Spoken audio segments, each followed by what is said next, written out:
Olá, esse é mais um Raio-X Econômico. Meu nome é Renan Pieri e hoje eu vou falar com o professor José Maria Silveira. O professor José Maria Silveira é livre-docente no Instituto de Economia da Unicamp, tem mestrado e doutorado também pela Unicamp, e as áreas de pesquisa dele são economia de redes, economia da inovação tecnológica, modelos baseados em agente. O professor José Maria tem vários trabalhos na área de organização industrial, bioenergia e inovação tecnológica na agricultura. Professor José Maria, seja muito bem-vindo. Obrigado, boa tarde, e sei que nessas lives o tempo não importa, cada vez menos, né? O maior problema das lives é você abrir um negócio, puxa, olha que novidade, foi há 10 anos atrás. Então, bom, o que nos motiva aqui é um pouco mostrar também, sair um pouquinho sair um pouquinho da bolha. Eu acho que Perfeito. A situação ultimamente tem propiciado as pessoas se isolarem um pouco, e é importante dialogar com a sociedade nesse momento. E tem realmente colegas meus do Instituto de Economia que são mais vocacionados para isso, debatem mais, estão mais presentes, e a gente que mexe com temas mais específicos, e a gente às vezes fica um pouco distante quando não é um tema específico. Acho que a pessoa mais do nosso grupo, que é o Núcleo de Estudo de Economia Aplicada, Agricultura e Meio Ambiente, que é o NEA Plus, né? É um grupo de 11 a 13 professores, né, que agora temos aposentadorias aí, infelizmente. Ele é um grupo do Instituto de Economia que é mais voltado, como vocês viram, o próprio tema diz, economia aplicada. E o nosso, vamos dizer, as pessoas de maior visibilidade são o Antônio Márcio Boinan e o Adhemar Romero. Adhemar Romero no meio ambiente, o Antônio Márcio Boinan em políticas agrícolas. São duas pessoas que estão sempre muito ativas aí, debatendo com a sociedade. No caso do Antônio Márcio, com a Tereza Cristina, quer dizer, que é do mesmo estado dele, né? E a gente tem feito essa... Mas é sempre interessante conversar com um público mais amplo, e eu agradeço essa oportunidade. Eu que agradeço. Eu vou começar fazendo uma pergunta aqui. Você tem várias pesquisas, pesquisa em vários temas relacionados à inovação e à agricultura. Eu queria que você fizesse uma síntese rápida sobre como é que essas coisas estão caminhando no Brasil hoje em dia. A gente pode dizer que essa é a única área que o Brasil tem uma posição de destaque, na sua opinião? Então, eu vim pensando no caminho exatamente como eu sabia que você ia perguntar. Bom, eu sou agrônomo, né? Então, a primeira coisa, e eu nunca deixei de ser agrônomo. Essa história de que eu fiz. Primeiro porque a Exalc é maravilhosa, né? Então, não vamos falar mal das pessoas, vamos falar de coisas boas do Brasil, né? E não é porque é boa mesmo. É impressionante. É um fantástico, né? Só ver o ranking dela nas escolas de agronomia do mundo e você vai entender que quem estudou na Exalc realmente... E é um curso muito diversificado. Entram 250 alunos por turma, no meu tempo, não sei quanto hoje. E a gente brigava lá, muitos alunos brigavam lá pelo topo do ranking, né? E a gente tinha essas coisas. Tem caras brilhantes como o Cleito Campagnoli, que depois foi para a FAO, que era da minha turma. Tem vários aí que sempre ocupavam o primeiro, o segundo lugar, e a gente ali brigando e ao mesmo tempo tinha atividade no centro acadêmico, então isso aí era difícil conduzir. Mas o curso de agronomia para mim foi muito importante, de forma que eu depois migrei para a economia com um custo pessoal relativamente elevado, né, que é aprender economia, que não é simples, né, e isso eu estou nisso há 40 anos, mais ou menos. E é claro que era natural. Meu primeiro trabalho mesmo, além de um trabalho sobre a região metropolitana de São Paulo, os hortícolas, essas coisas, quando eu trabalhava na Implaza, mas o primeiro trabalho meu de verdade mesmo foi sobre sementes melhoradas. E quando eu comecei a fazer sobre isso, as pessoas me olhavam como se fosse um ET. Semente é aquilo que você não tem nenhuma importância, né? Importância fertilizantes, importância coisas tecnológicas, pesticidas eram uma coisa, ou defensivos agrícolas, como se chama, era tido como algo muito, né, muito tecnológico, e sementes não era. Mas aí nós começamos aqui, já junto com o professor Sérgio Salles, o professor Rui Albuquerque, que são caras importantes aí na Unicamp, nós começamos, o próprio Graziano, José Graziano da Silva, começamos a estudar sementes. E eu falava, vou fazer a tese, estudar a inovação na agricultura. Eu falei, vou fazer a tese em sementes, a tese de mestrado, vou estudar sementes. Esse cara, isso aí não é assunto. Você está mexendo com uma coisa que não tem mercado, que não tem nada. E eu fui a primeira, o trabalho de sementes no Brasil. Tinha um cara no México que tinha feito um trabalho sobre isso.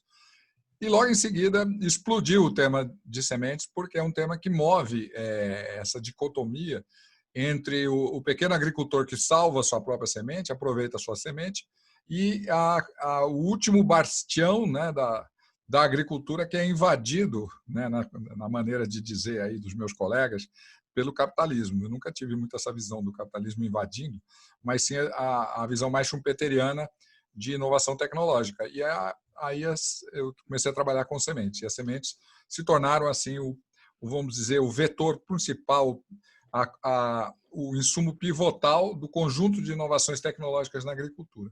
E essa história é engraçada. Eu detesto essa discussão fundamentalista de dotações, tá certo? Eu não sei, meu amigo Samuel Pessoa gosta, diz que lá ainda existem os admiradores de solo, né? Aquelas pessoas que não abandonam o solo por nada nesse mundo, né? E aí sempre vão, tudo isso é complicação, tá certo? Crescimento endógeno, tudo isso é complicação, né? Isso dá umas coisas muito complicadas. Então vamos lá nas dotações. Então a Coreia tem dotação no quê? Capital humano. O Brasil tem dotação no quê? Terra. Eu me sinto muito confortável de discutir isso, porque do meu tempo a minha tese de doutorado foi sobre inovação induzida. Outro tema que as pessoas falavam, como assim? Isso aí não.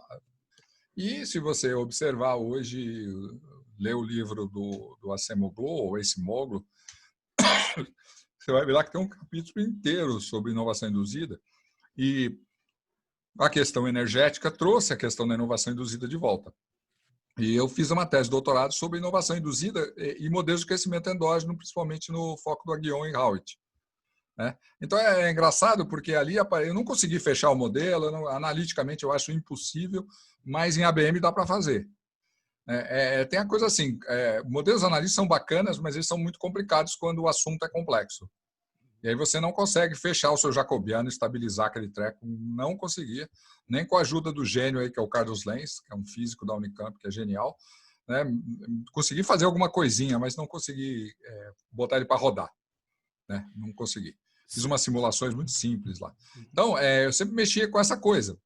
E eu acho um pouco chato essa ideia de que o debate do tempo do Gudin, né, e depois da Fundação Getúlio Vargas versus Unicamp, a Unicamp naquele tempo tinha um protagonismo enorme, liderado tanto era Unicamp e o FRJ, com Conceição, João Manuel, Beluso, etc., Wilson Cano, né, e contra o pessoal anti-industrialização. E eu continuo chocado de ver que hoje economistas jovens, novos aí, continuam com essa postura de que o Brasil deve ser um país agrícola. E aí eles falam assim, não, veja, olha como nós tínhamos razão, olha como o Gudin estava certo. Né? Então, aí você precisa fazer muito contorcionismo. Muito contorcionismo.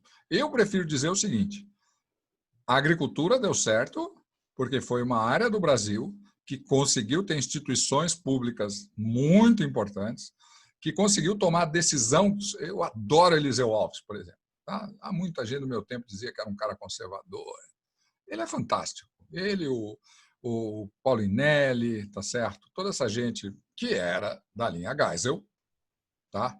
Eles fizeram a Embrapa no momento certo. Porque existia esse debate se o Instituto Agronômico de Campinas daria conta de todo o desenvolvimento da agricultura brasileira. E aí foi tomada uma decisão correta de não fazer isso. Por quê? Porque a grande vantagem foi justamente a ocupação do Cerrado, né, que teve como ajuda o conhecimento do JICA, capitais japoneses, num certo momento, não é? Mas que, de certa maneira, a Embrapa foi um ponto de articulação de conhecimentos do mundo inteiro.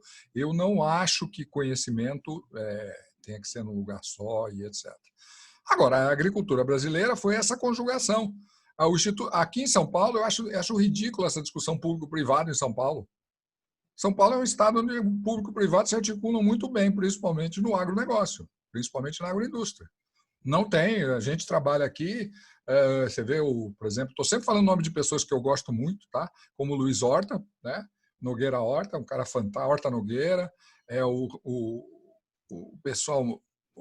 o pessoal todo aqui do NIP, né? Do Núcleo de Pesquisas Energéticas.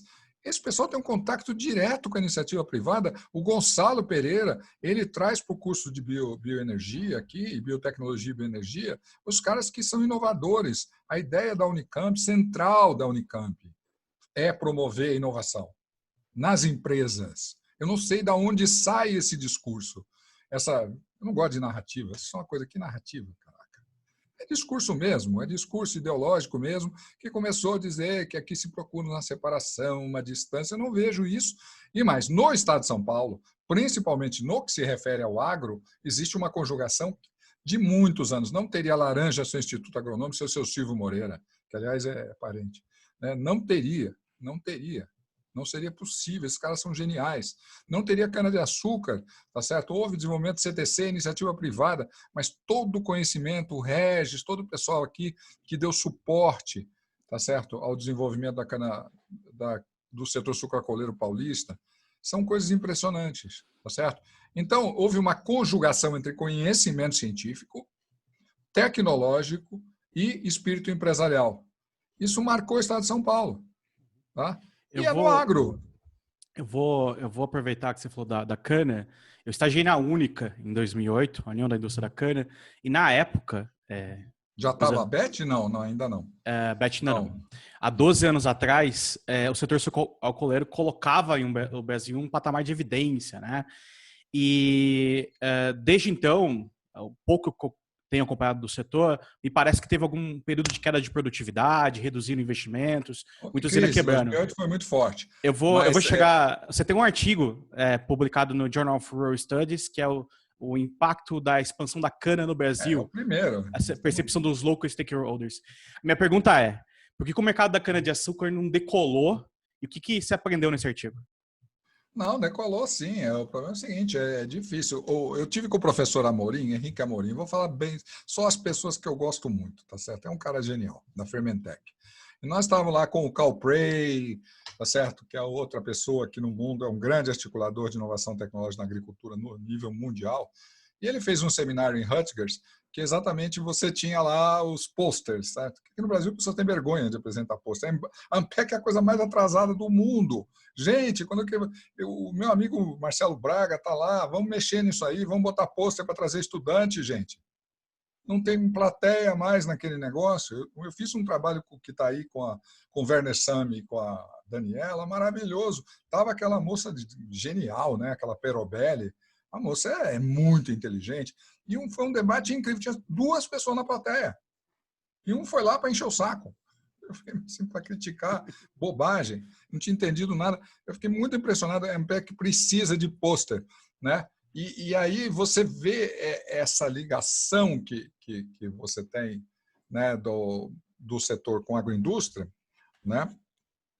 Mas você observa que teve uma queda de produtividade? Não, e aí o que aconteceu foi o seguinte, o Amorim olhou e viu os posters, tá, de eficiência energética das usinas de sacarificação, ou seja, que usavam milho.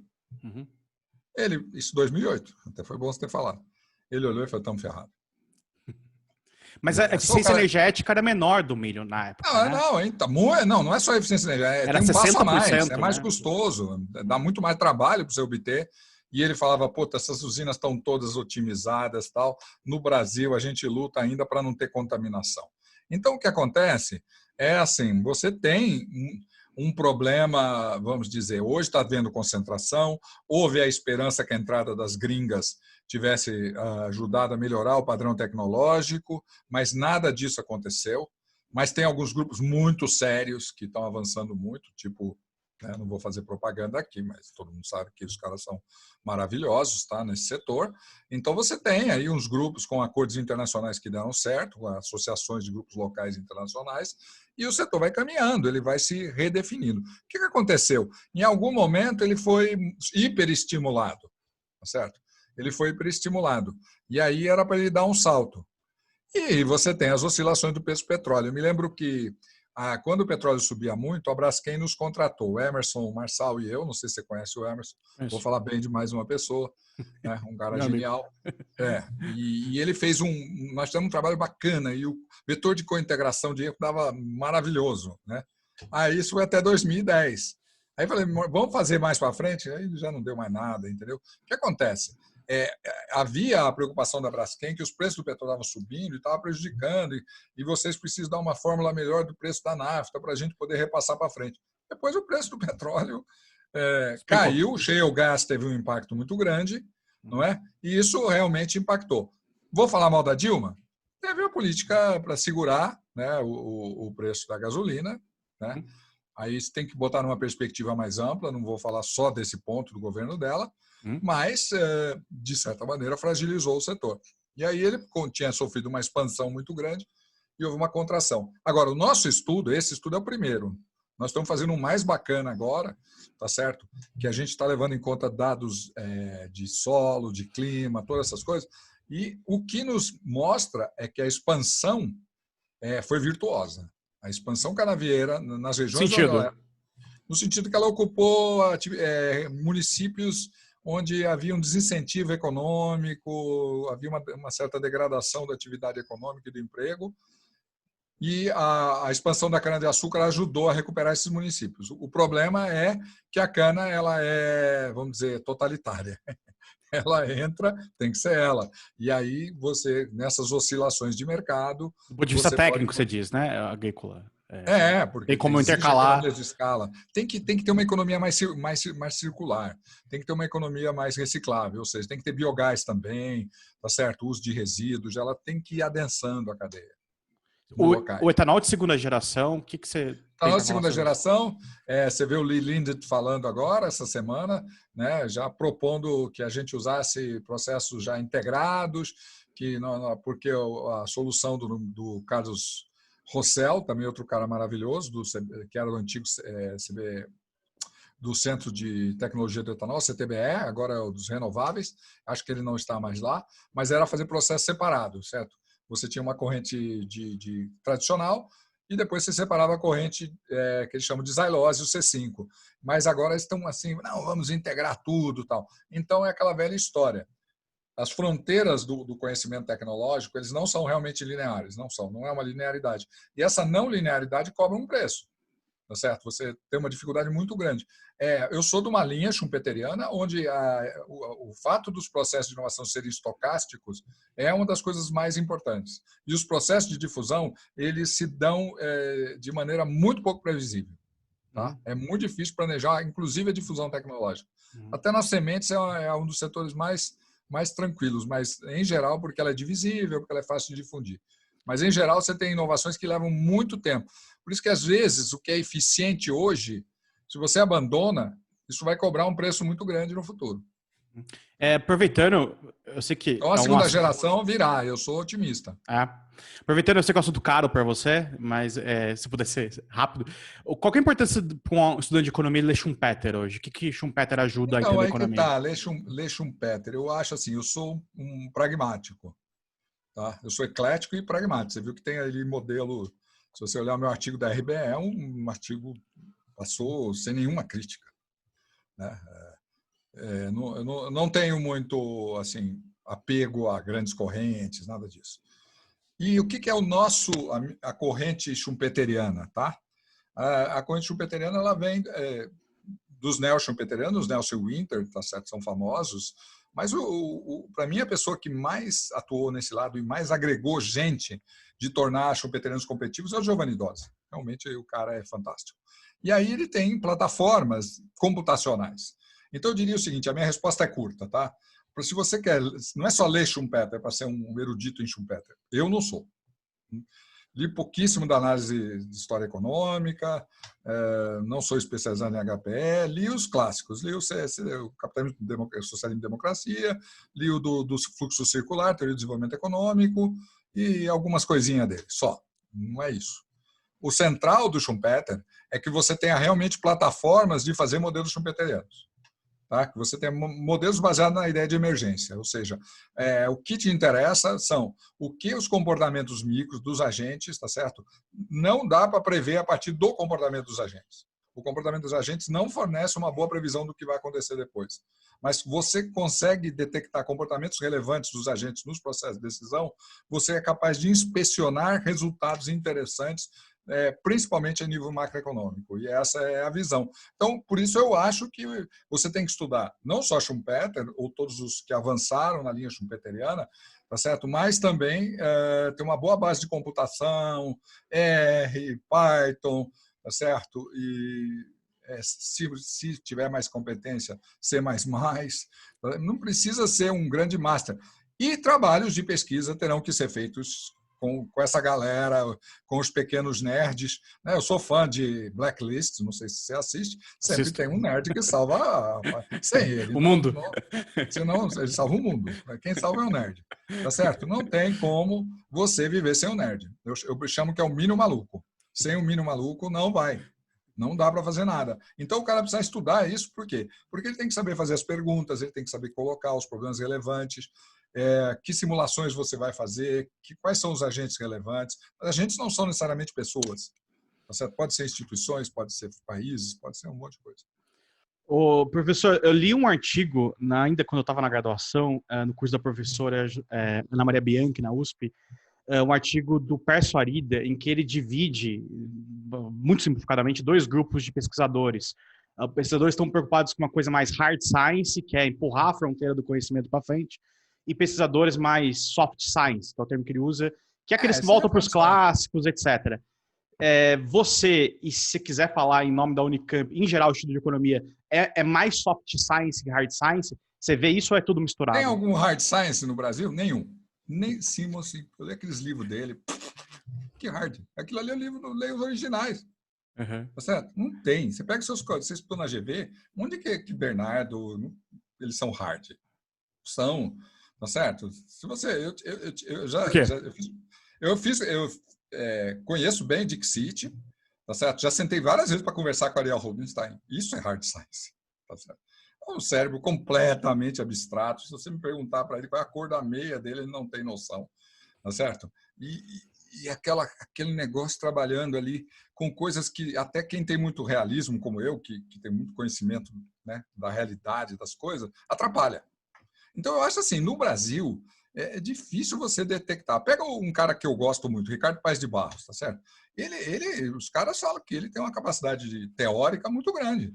Pega outro cara que eu gosto, Sérgio Firpo, tá certo? Também é outro cara que certamente tem uma capacidade, fez um trabalho com quantílica que muita gente usa e desenvolveu métodos.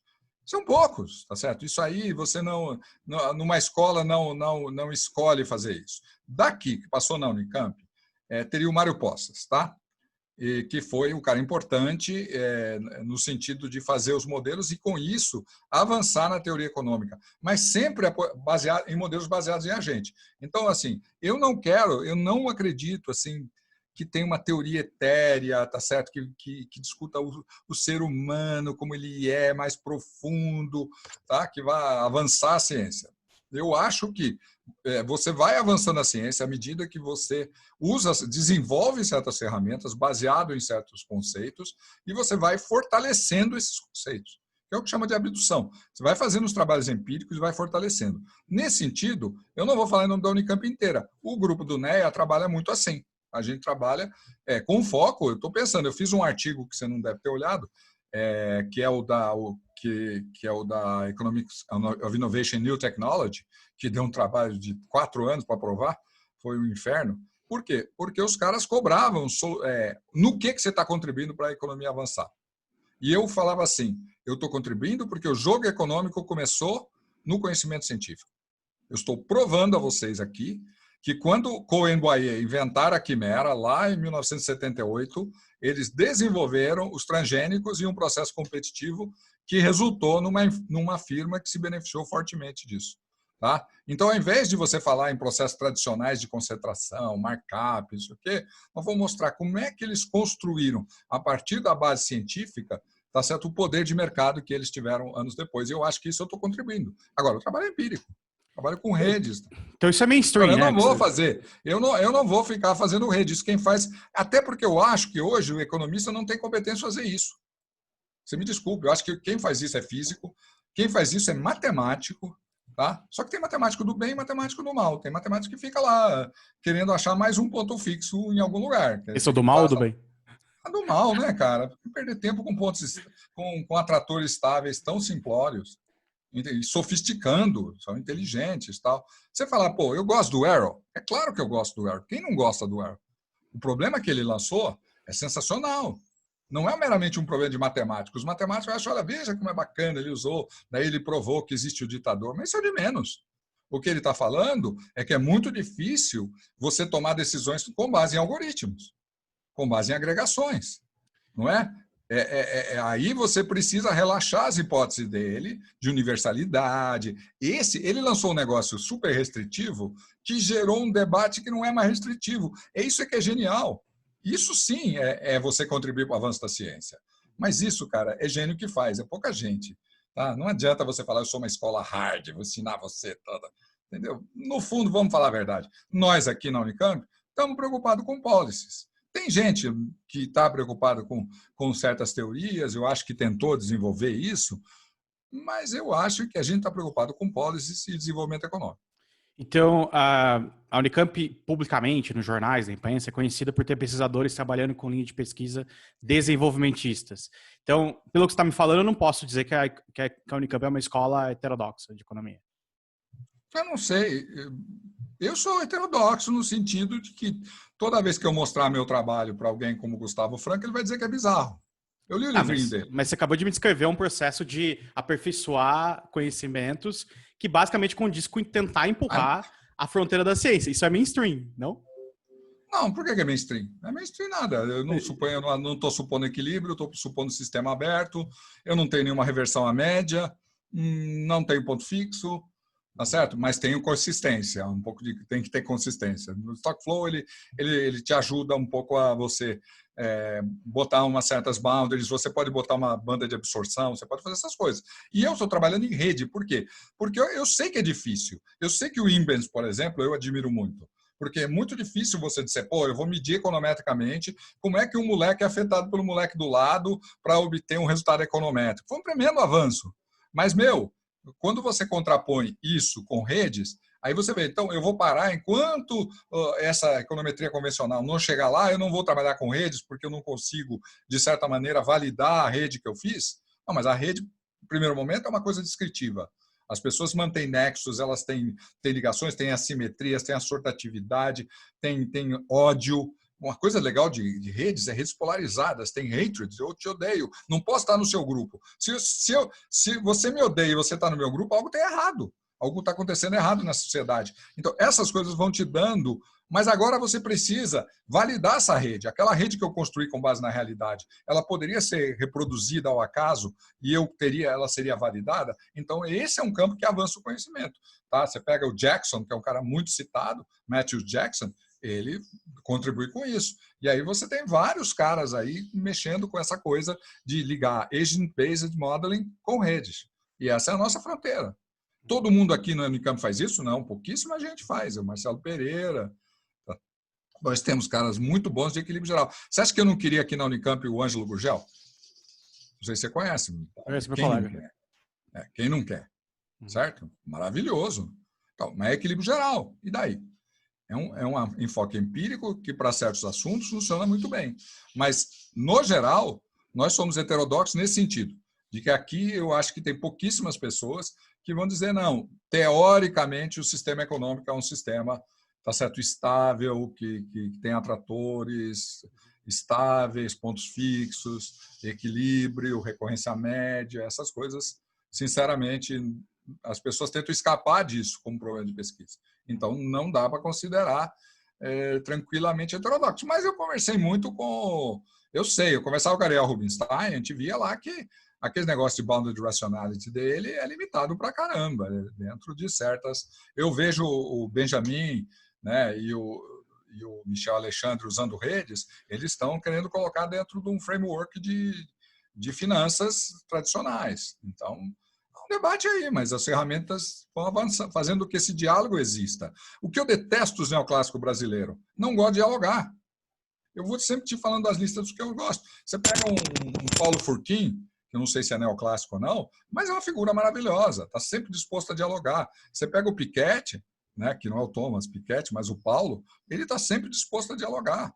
Então, o que eu acho é que existe uma escolástica, às vezes, que afasta a gente que podia estar perto, que podia estar discutindo temas em comum. Tá certo? Não, vocês não sabem isso. Vocês nunca vão entender esse negócio. Então, nós não vamos discutir. Não pode ser assim, gente. No mundo, em geral, não é assim. Você acha, e já entrando no assunto de graduação, você acha que as pessoas têm uma visão, algumas pessoas têm uma visão distorcida do que são os cursos da Unicamp? Como é que você vê a graduação da Unicamp? Aspectos Acho bons, o seguinte, ruins? em qualquer lugar do mundo, a macro é o problema, tá? Então, eu sou amigo dos caras de Cornell, tá? Mas da parte de economia agrícola, né? Uhum. Gente maravilhosa. Aí os caras falam, esse cara de Cornell, quando encontra com os caras de Berkeley, quer trocar tiro, entendeu? Os caras do MIT, quando encontra Chicago, eles tiram a faca. É, essa coisa da macroeconomia divide mesmo. Uhum. E não é só no Brasil. Então, esse debate da Unicamp, né, que se dá desde o nível pop, né, do tipo no rádio todo dia, falando de desonestidade intelectual, que se você está brigando por políticas de curtíssimo prazo, do dia a dia, né, como diz lá a Miriam Leitão, né, que ela troca bastante de lado, é bem divertido ver ela, ali você tem uma divergência de visão que faz com que a Unicamp esteja sempre numa posição, aquilo que se chama Unicamp, né, que tem pessoas bem definidas, que é o SECOM, né, o Centro de Conjuntura da Unicamp, e que tem o Beluso, as pessoas como patronos, e o pessoal, né, que é o chamado mainstream, que acha essas posturas irresponsáveis ou bizarras. Né? Eu acho que eles são um pouco arrogantes em falar essas coisas. Muitas vezes o que eles disseram deu errado também, tá certo? A fadinha não veio, né? Aquela musiquinha do Erasmo Carlos, que é um tigo de narinha para a fadinha, né? Porque a fadinha não veio. Estão esperando a fadinha. Uma coisa assim, o investimento externo, ele é muito controverso. Ele não tem assim um efeito tão virtuoso. Tá bom, nós temos automóvel, nós temos computador. Qual país não tem? Tá certo? Nessas bases, as África. Então, sempre vai lá para o Azerbaijão, se você quer uma boa divisão de renda, tá certo? Um país igualitário, muda para o Azerbaijão. Essa é o que você ouve os caras falando. Não, nós temos um problemão social, problemão de desigualdade. A desigualdade no Brasil cobra um preço absurdo socialmente e economicamente. Nada funciona em termos de política aqui, porque o fosso social é absurdo. Tá certo? E as pessoas se viram, é aquilo do Bolsonaro. Libera a economia, deixa morrer, porque é assim que a economia funciona. Eu estou sendo realista. Legal, olha como ele entende de economia. Né? O Mr. Garden entende de economia. Né? Muito além do jardim. Ele entende de economia. Entende mesmo, é economia vulgar, banal, que qualquer pessoa da esquina pensa e é difícil convencê-los. Tá certo? Mas esse debate acontece muito isso. Há uma certa arrogância, né? Eu vou dizer até dos dois lados, mas eu acho que é uma arrogância de dizer que existe uma teoria econômica consolidada que funciona bem e que se ela não é aplicada porque existe gente bizarra que pensa diferente. Isso é um discurso recorrente em certos economistas, tá? E eles não se garantem. Eles não têm uma teoria tão poderosa, tão autossuficiente, né?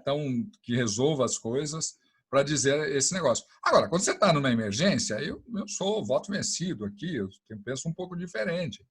Tá certo? O meu partido, que é o Cidadania, tá certo? Ele pensa diferente.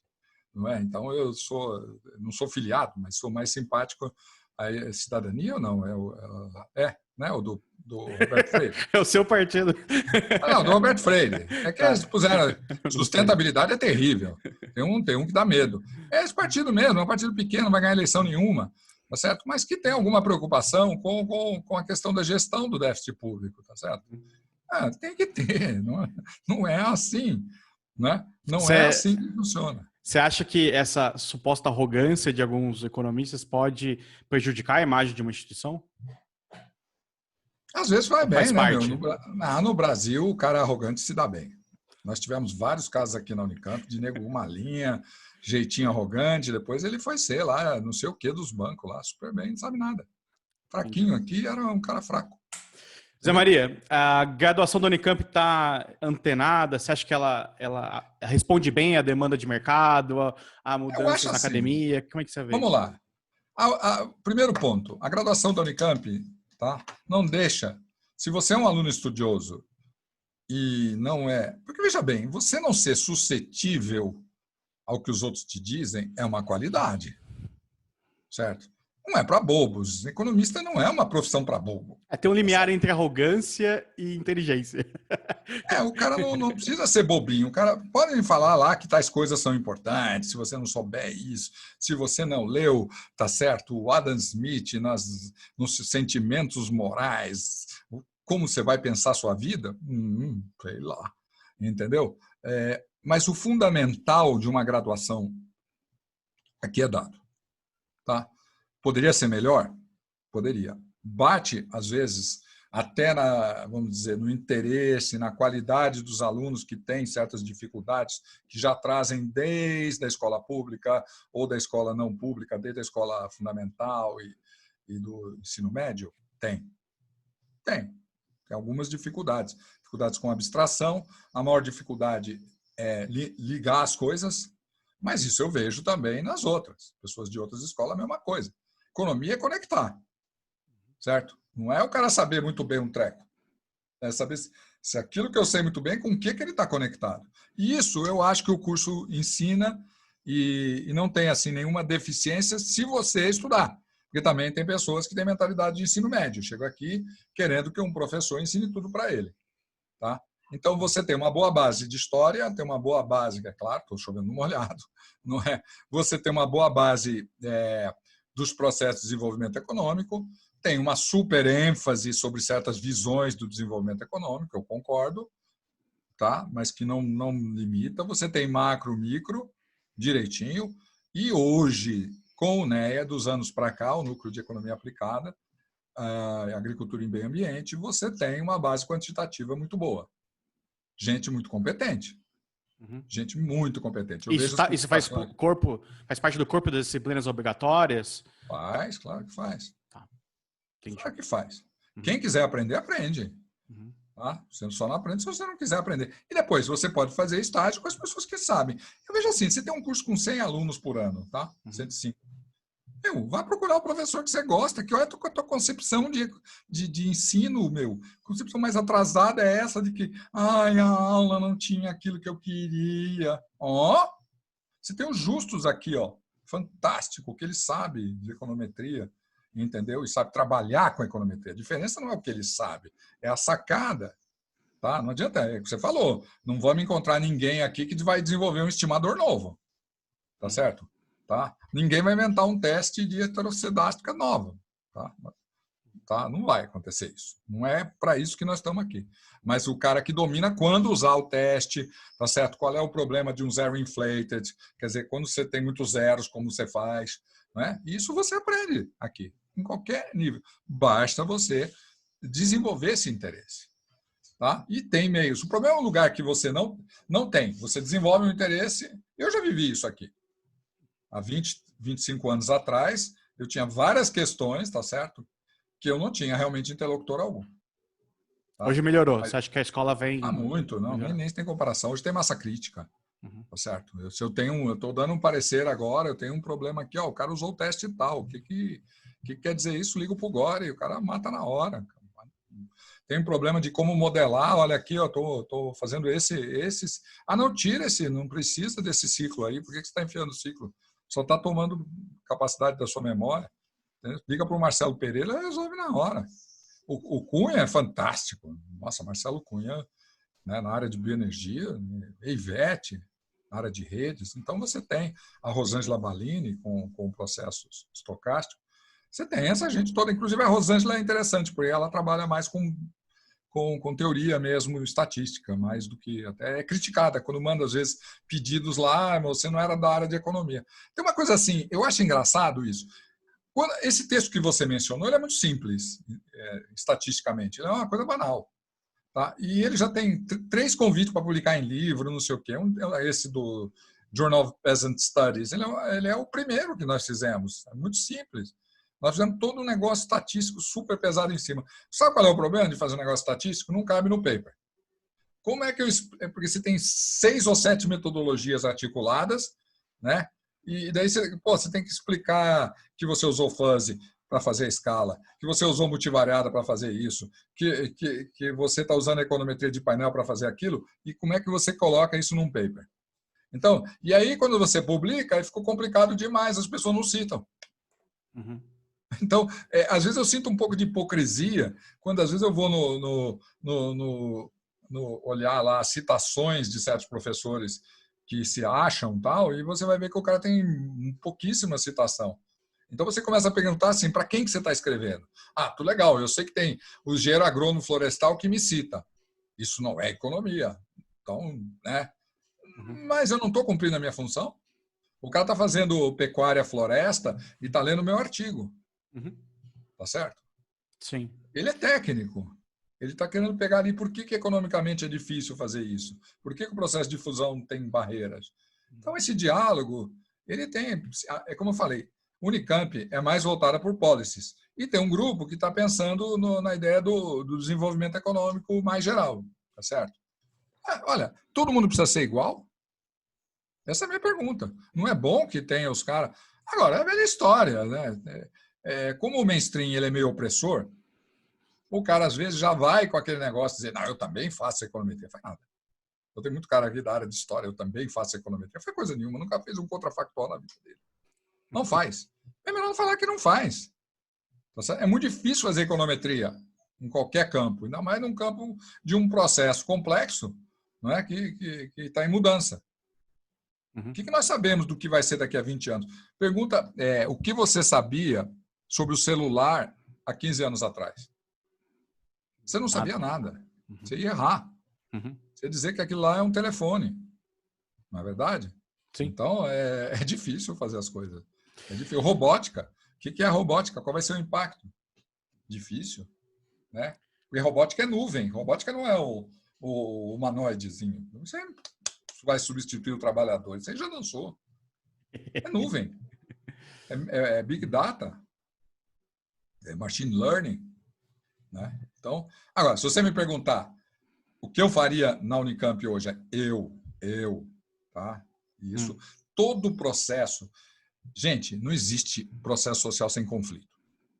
Nenhum processo social vai bem sem conflito. Isso eu sou esquerda, tá? Claramente. Porque é da natureza humana, não existe aquilo. Eu faço o cálculo, baseio em evidências, proponho uma política social. Vai dar conflito. Vai ser implementada, ela é implementável? Ela dá conflito. Tá certo? E, às vezes, desvia os objetivos daquela política que foi bem desenhada.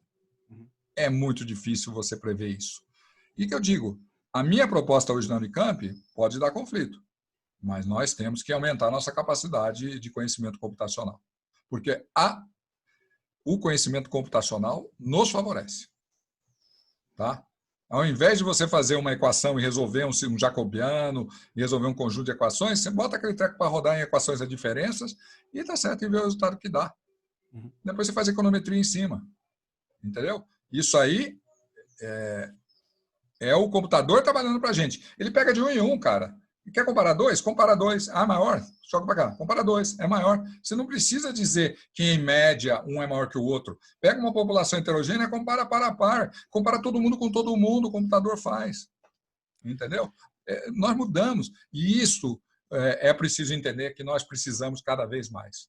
Tá? E eu acho que teve pessoas que saíram daqui, foram fazer carreira em outros lugares, que o que teve de bom foi ela ter percebido isso e se aproveitou disso e se deu bem. Tá? Então, não vejo nenhum problema. Zé Maria, agradeço muito a tua presença. Foi muito bom o bate-papo. Espero que quando você tiver um artigo novo, a gente possa conversar de novo sobre os seus trabalhos. Eu acho bacana isso que vocês fazem. Legal.